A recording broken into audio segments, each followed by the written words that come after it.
যোগীরা কুটস্থের মধ্যে যেমন রূপ দেখেন, সেগুলির প্রতিমূর্তির নাম প্রতিমা। স্বল্পবুদ্ধি সম্পন্ন সাধারণ মানুষদের জন্য তারা ওই সব প্রতিমা পূজার বিধি ব্যবস্থাপিত করেছেন।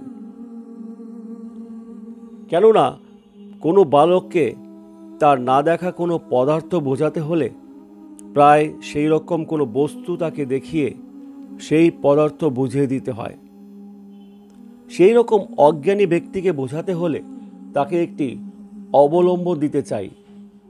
সেই অবলম্বন ছাড়া স্বল্পবুদ্ধি মানুষ মনস্থির করতেও একেবারে নিরাকারে পৌঁছতে পারে না।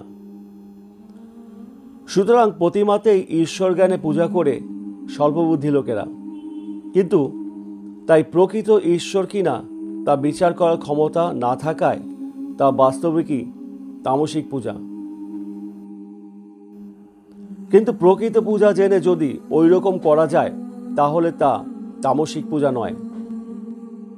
তবে আধুনিক সময়ে যেমনভাবে পূজা কার্য হয় তা প্রকৃতভাবে অনুষ্ঠিত না হওয়ায় তা তামসিক পূজাই হয়ে থাকছে।